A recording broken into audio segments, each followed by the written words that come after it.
Now, let's talk about the next set of colonies, and that is the Plymouth and Massachusetts Bay colonies. You can see here a map. I have a couple of arrows pointing to Plymouth and Massachusetts Bay colony. Eventually, those will both merge and become the Massachusetts colony, of course, the state of Massachusetts. The one represents the Plymouth colony, and they landed right on the tip of that little island there, that little whatever that is there. And then they, of course, they expanded out. And then the second group is the Massachusetts Bay colony, and they actually end up in what becomes Boston. And again, eventually those merge together. And they're the same people, so I like to talk about them in the same way. And this would be 1620s, 1630s. Sometimes this is called the Great Migration. Huge numbers of people are going to move to this region. You also see on the map Rhode Island, Connecticut, New Hampshire, Maine. Those are other colonies or provinces that are going to develop over time, and they are all included in this northern colony group that we're going to talk about later. So when we talk about this colony, we need to talk about Puritans and what Puritanism is in Britain, because it really only happens in Britain primarily. And the reason is, remember, we talked about the Protestant Reformation, where Martin Luther and others were protesting things the Catholic Church was doing, and they wanted to reform the church. Well, Puritanism is the very same thing that happens in England, maybe 100 years later, after Henry VIII creates the Church of England. We have people in England start challenging the English church, right? Which kind of stands in for the Catholic Church now. And so they say, hey, the church is doing things we don't think are in line with what Scripture says. They kind of get the same answer. No, we're right and you're wrong. And they end up accidentally, like Martin Luther, creating new religious movements. So the Puritans are one of those groups. And you can see it in their name, Puritan, right? They want to purify the Church of England. That's what they're about. The Church of England won't have them, at least not at first. And so they are persecuted. Many of them go to Europe, but they don't find a home in Europe. They find the same amount of persecution. So large numbers will flee, and they will come to the New World, hoping to be left alone to do their own thing. A lot of times when we're younger in school, we'll hear that the colonies were about religious freedom and so on, and that's not really true in the purest sense. The Puritans, for example, were coming to practice their religion and be left alone, but they won't tolerate other people practicing a different religion, as we'll see in a minute. We also refer to these people as the Pilgrims. You see images of them all the time around October and November when we're thinking about Thanksgiving, and the people with the belt buckles on their hats and their shoes and things like that. Though this is this group of people, okay?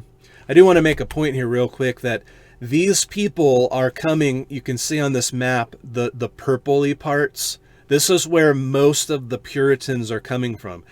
Mostly this eastern side of England, right? This is not even the whole island of England. This is just, I think, England and I don't even think Wales is on here necessarily, but maybe. I'm not a huge master of English geography, but this isn't the whole island.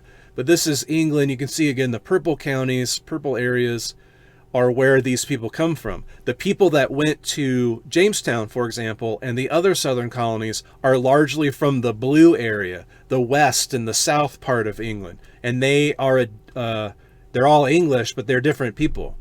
And they have different accents, which is why people in Boston have that kind of nasally, kind of annoying accent, no offense to anybody. And people in Virginia have a very different accent.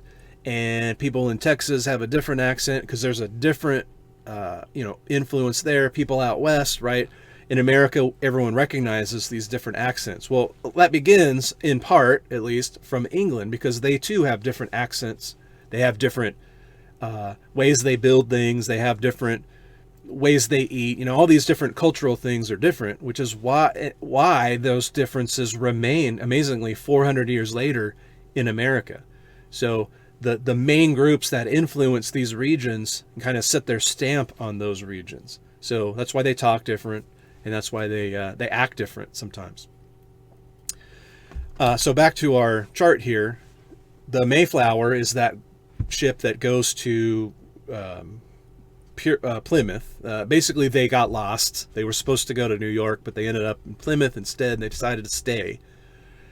And they figured, you know what, we're out here by ourselves, we're doing our own thing. And so they've created something called the Mayflower Compact, which is a document that they wrote up, and they outlined what their community was going to be like. And if you signed off on that document, then you got to stay in the community. You agreed to abide by all the rules. If you refused to do that, well, you couldn't stay. I think everybody signed it, and all the families lived there. Again, they'll talk about these groups in your first film. You can look up the text of the Mayflower Compact online. It's, of course, out there for you to see. And very much they're going to sort of create their own little group. Now, eventually the British will figure it out, and they'll find them. And again, they'll be incorporated into the larger Massachusetts Bay colony eventually. But for a while, they're purely on their own. And as you'll see in the film, they got to make alliances with the natives against other natives in order to survive. This is kind of where that first Thanksgiving comes from. So they are a very different group of people than the people that went to, say, Jamestown or later the Carolinas. Now, what they do discover, though, is that the climate in the north, in New England, as they're going to call it, very clever, right? You'll notice there's a lot of new somethings in this region. That's how the British do things. Not very clever. But they find that the climate's better. Really, it's more like what they're used to. The climate of New England is a lot more like the climate of Eastern England. And so they don't have to adapt so much. They don't have to struggle so much with diseases and things. There's not swampy stuff going on. And so they're better off. Now, it's not that they won't have diseases. They will. It just won't be as bad. It won't be as devastating. And they'll be able to survive better. They'll be able to thrive better. Now, they'll get help from the natives. This is where they meet Squanto, another native who's learned English. He actually helps them to survive. And again, they align themselves with the colonists with certain native tribes against other native tribes for protection. The colonists have guns. This is a big deal. And even though they're religious, they're still people that have to protect themselves and so on. So what you'll end up with, because they have a better climate and they thrive better, there'll just be more people. And this will almost always be true. There'll always be more people in the New England colonies and later the northern states than there will be in the southern states. And this will have a huge impact, of course, on something like the Civil War much, much later. But it's a bunny rabbit principle. They'll survive better, they'll thrive better, they'll live longer, they'll have more kids. Their family structures will be a little different. In the South, it would be pretty rare to grow up and not have one of your parents die when you were pretty young. And so there's a lot of remarriage and things like that. In North, it's not quite as bad. People weren't as in a hurry to get married. All the jokes about Southern women marrying when they're very, very young. Well, they had to if they wanted to have children and have a family and be able to see any of them because their lifespans were in the 40s. In the North, it was a bit longer. So women could wait longer. They tended to have more kids, and more of those children tended to survive into adulthood. And so they have larger sort of nuclear families. And those families tended to stay together as larger units. And they do have a very highly structured society where religion, the Bible, is their primary motivator, their primary reason for determining what the rules are. So, for example, very structured, they take the 10 Commandments very seriously, one of which is honor your father and mother, and it shall go well with you in this world. And they take that very, very seriously in the sense that there's the men and the patriarch, the father figure who is in charge of everything.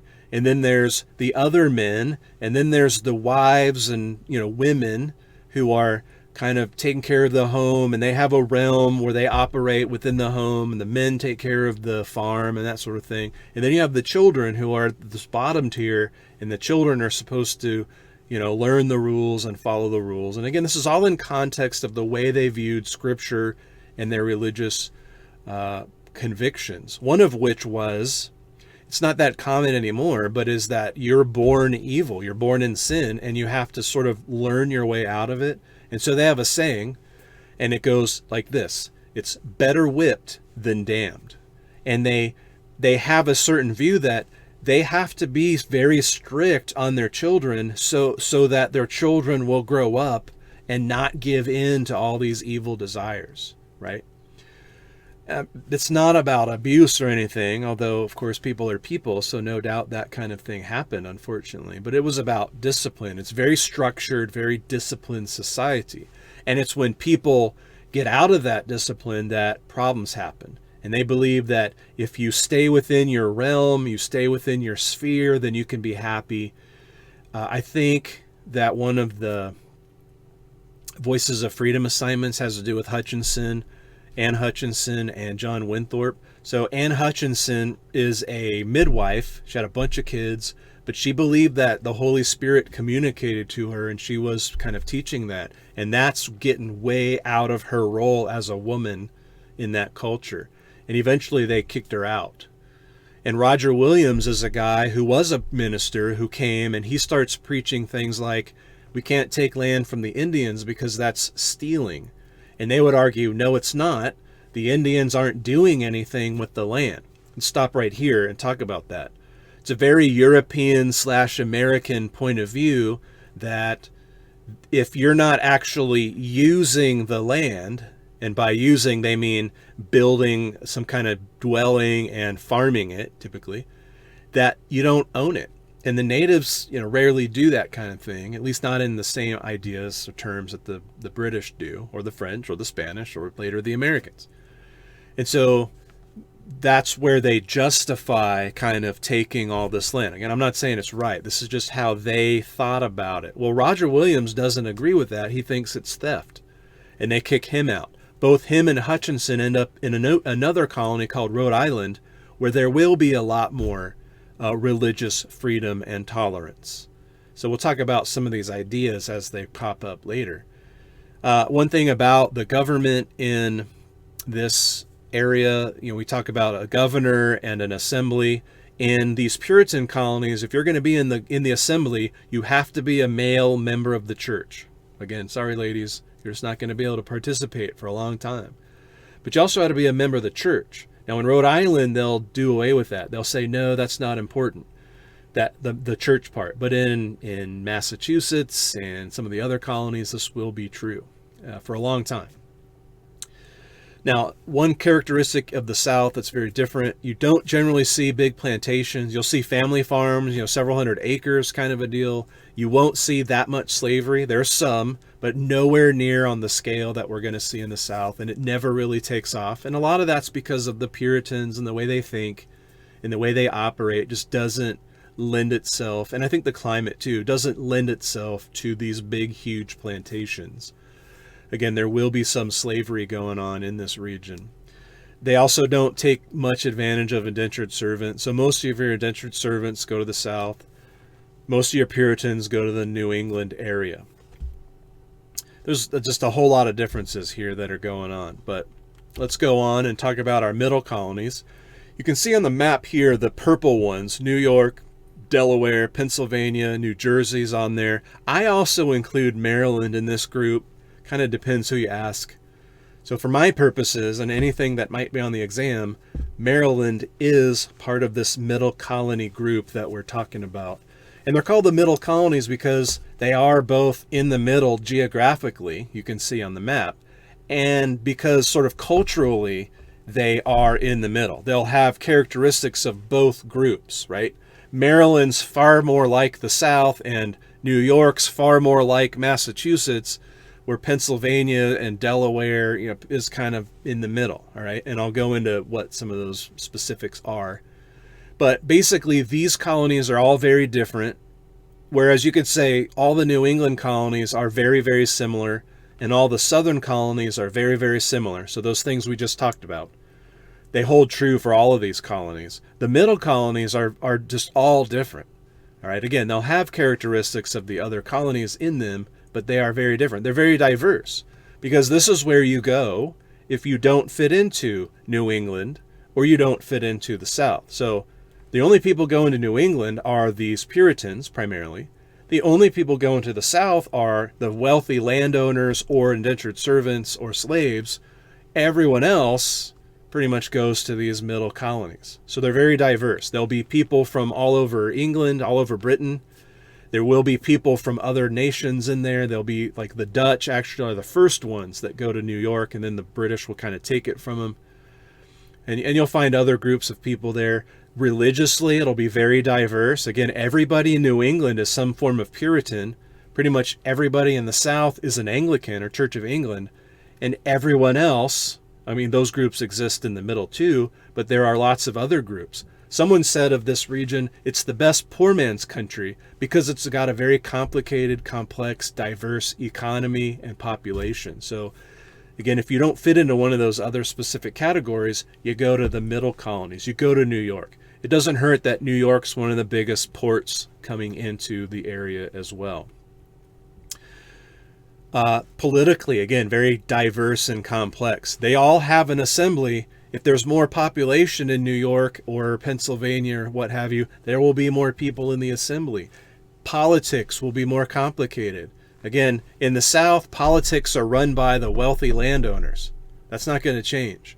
In the New England area, politics are run by the older patriarchs of the families. That's not going to change. All right? In the middle, I've got to convince 20 different groups to vote for me if I want to win an election. So it's much more diverse. Politics more like what you and I are used to currently. Now, let's talk about three specifics. In New York, we're going to talk about freedom of speech. Freedom of speech is a right guaranteed by the First Amendment of the Constitution of the United States. And for you and me, that means we can essentially say and think and believe and do whatever we want. Again, there are rules and there are limits, but those limits and rules are way out there, right? Now, if you're in the military, you've agreed that you'll curtail some of those rights, but for most of us, that's not the case. Now, in England, in Europe, England in particular, freedom of speech means you can write or say anything you want as long as it's not negative about the government. And that is not what freedom of speech means in America today.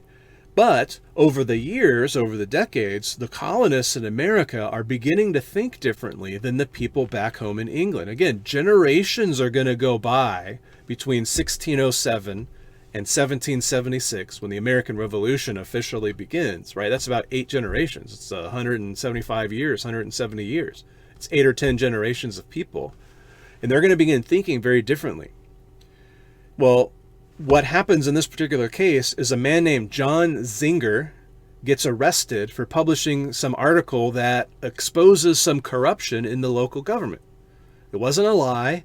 It wasn't a hit piece. It was like an investigative report that uncovered corruption. He gets arrested, but he goes to trial. And in the trial in New York, in a jury of his peers, other New Yorker colonists, they said, he's not guilty of anything. He told the truth. And that's sort of the basis for our view of freedom of speech. This is an important idea that comes out of New York and eventually will spread to most of the other colonists. So that's just one aspect where New York is unique. We could talk about Pennsylvania and the Quakers. Pennsylvania is kind of, you can see how it's kind of a rectangle there. And again, this is just the colonial areas. The states obviously will look much different later. But basically, there's a gentleman named Penn, William Penn's father. William Penn's the Quaker missionary who actually helps populate Pennsylvania. But his father was given title to this land because he used to run around with the King of England before he was the King of England. They were like college mates or something, and they used to drink and gamble together. And he owed him a bunch of money. So when he became king, he just drew a line on the map and said, here you go. Well, William Penn, the son, decides he wants to create a colony of Quakers. Now, Quakers are a different religious movement. And, you could look this up. I'm sure you'll read about them in the book, but they're a much different sort of unusual Christian group. They're not like the Amish, but they have a lot of characteristics like the Amish or the Mennonites, right? Where they kind of keep separate. They do things different. They dress different. They think very different than, let's call it, your mainstream Christians. So they believe that the Holy Spirit operates on you and helps you understand scriptures. The Puritans don't. It's one of the reasons Anne Hutchinson got kicked out. They believe that everyone should have freedom of conscience. That is, you should be able to believe what you want and not be molested for it or be persecuted for it or be removed from government for it, where the Puritans would say, no, you have to be in this church, otherwise you can't participate in all those things. So that's called freedom of conscience. And And they also generally are pacifists. They don't like war. They don't like conflict. And that's going to be a challenge later, by the way, when the American Revolution is rolling around. How are all these Puritans in Pennsylvania going to vote yes on the Declaration, which is going to necessarily require war? That's an issue we'll talk about later, but something you need to kind of think about. So he moves all these Quakers here, but of course a lot of other people come. Quakers by nature, again, because of the freedom of conscience, they don't require you to be a particular religion as long as you let them have theirs. So that's more the idea probably of religious tolerance that we learned about in third grade when we took history for the first time.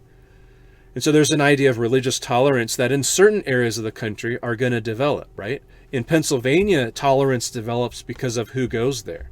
In New York, tolerance develops because there's already just so many diverse groups. They have to learn to get along. And then you could talk about Maryland. And Maryland is another unique case in where this gentleman named Baltimore, Lord Baltimore, hence the city of Baltimore, not the capital, and he wants to create a Catholic colony. So he tries. He's one of the few Catholic noblemen left. He tries, but of course, not everybody that goes to Maryland is a Catholic. And so they passed something called the Toleration Acts of 1649, which says if you practice a religion that believes and teaches that Jesus Christ is the Son of God, then you are free to practice that religion in this colony, and you will not be molested. You will be able to participate in the government, and you'll have equality. So there will be no persecution. So in Maryland, they do it by law. In Pennsylvania, they just kind of do it out of their own nature. In New York, they do it out of necessity, right? They do it out of practicality. But the idea of tolerance is really big and comes out of these places. So the middle colonies, again, will kind of absorb parts of the other two, the North or the South, but they are their own kind of diverse little group. There is a fourth group, which aren't actually different colonies, but they're different colonists. And you can see on this map, I drew a kind of a big oval around the western part of these colonies. You can see it encompasses the mountain range there. And the western part of the colony is something called the fall line. Of course, this map is not really accurate geographically in terms of mountains and all that, topographically, I should say. But the mountains, of course, reach, partway into the colonies, about halfway. And so the fall line is an area where you cannot go upriver anymore because the elevation is changing so much, right? So as long as you can take a boat and go upriver, you're pretty available to go wherever you want to go. But once you move past that point, you're much more isolated. So if you live in the western half of these colonies, you're very isolated. If you live up in the mountains, you're very isolated. Now what happens is, and here's another group of British people that are distinct from the Puritans and the Southerners that go to the South. It's kind of weird. People kind of tend to go places that are similar to where they're from in large numbers. There's always exceptions to that. But as groups, they tend to end up in places that are like where they came from. And here's no different. The Scots and Irish are people that are already isolated from England. The Scottish, the Kingdom of Scotland is the northern part of the island of Britain. And of course, Ireland is an island off the coast of the island of Britain. All of that is controlled by the British government. And that's why they're an empire, or they're the United Kingdom. But those people, the Scots and the Irish, are kind of like second-class citizens already. And them moving over here, they're going to tend to remain second-class citizens. They will tend to congregate in this western part, and they will kind of be isolated, just like they were in northern Britain or on the island of Ireland. And so not a lot's changed for them. And sadly, politically, not a lot's changed either. So even in these assemblies that you might see in Virginia or Carolina, what have you, the Scots-Irish people, the backwoods people, they're not getting good representation. And so they will fight for representation. Now, this happens much later in the 1700s, but still, it's a point to be made here where people are going to take up arms to fight for their representation in their local government. Remember, all of these colonies have an assembly that's made up of local people, right? And these people, these Scots and Irish backwoods people, don't feel like they're getting properly represented. So they'll fight over it, and they'll actually win, and they'll start being more incorporated into the government. So the idea that you can take up arms not to steal someone's property or to murder people, but to fight for a liberty is an important idea that comes from this particular group of people.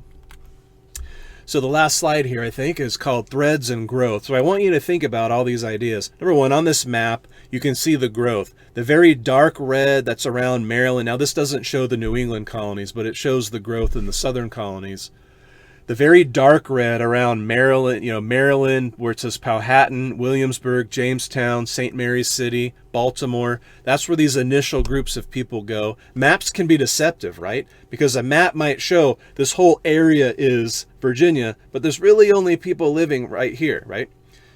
It's kind of like the maps that show how Spain controls all of the world. They really don't. But 100 years later, give or take, you can see all the lighter colored pinkish orange. This is where the colonists have spread out, and they control way more areas. So 100 years, there are some huge differences. And over those 100 years, the colonists are, marrying and having children, and those children are growing up and marrying and having children. We're still adding people from the colonies, from Britain and elsewhere, and they're all mixing together. And many generations go by. And so you may be a fourth or fifth generation person in America. You've never been to England. You're still a British citizen. You still wave a British flag. You still are under British law. But you don't really see yourself as the same as one of them. And they don't really look at you the same either. And you talk differently. And really, you're actually physically a little healthier and a little physically larger. People in America are on average a couple inches and 20, 25 pounds heavier than people in England at this point in time. You're wealthier. You don't pay as many taxes. You're pretty much free to do whatever you want because the government mostly is in England. So there's a lot of differences here. But each of these colonies or groups brings some of their own unique ideas and values with them, right? So you had the Puritans who came over and said, we want to practice our religion and be left alone. You had the Quakers who came over and said, we also want to practice our religion, but we're willing to let you practice yours. You had the idea of governing yourselves with all of these assemblies, right? Again, they did it differently in all the colonies, but the basic fundamental principle is called direct representation. We'll talk about that in another lecture. But the people in the assembly are drawn directly from the inhabitants of that area, that colony, all right?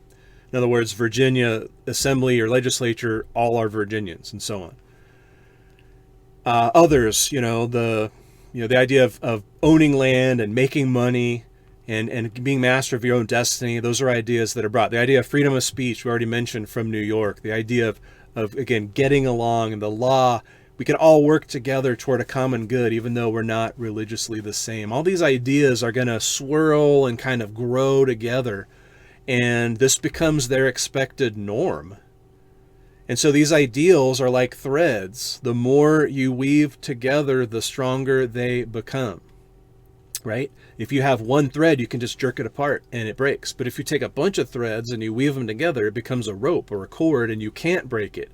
And it can hold a lot of weight more than just seemingly than just the combination of those threads. So the idea here is these colonists over many decades have been developing ideas of how they think life should be. And then when that gets challenged, and it will, they're going to fight back. And another way to look at this whole thing, which I think we'll explore later too, is this idea of the relationship between the colonies and the British government is one of a parent, the government, to a child, the colonies. And initially in the early 1600s, the colonies are a 5-year-old. They're a baby, right? They're a toddler. They don't know what's going on. They have to be told what to do. The rules are very specific and very simplistic. But now, as you get to the 1740s, 50s, 60s, the colonists are like teenagers. Those simplistic rules don't work anymore. They need more independence. They need more explanation. They deserve more. They're more mature. The colonists are more mature, but the British kind of still treat them like a 5-year-old. And if you've ever tried to do that, or if that ever happened to you, when you treat a teenager like a 5-year-old, they're going to rebel every time. And that's exactly what happens here. So we'll kind of hit that idea more, but it's the idea that they've built this up.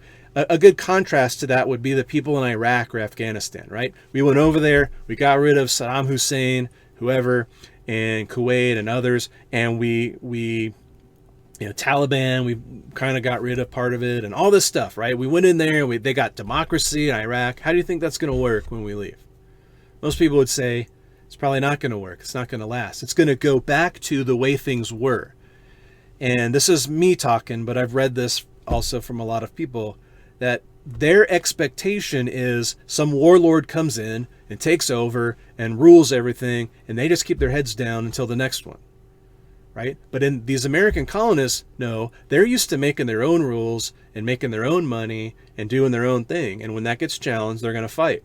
But again, like in Iraq, when this gets challenged, they understand the idea of democracy, but they don't really feel it in their heart. They haven't generationally learned to appreciate it or to fight for it.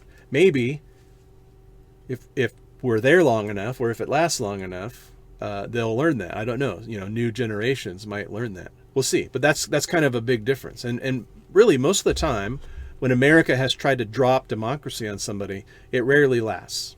I can't really think of any cases where it's lasted very long, unfortunately, for the people involved. So again, these ideas are like threads. We'll come back to that.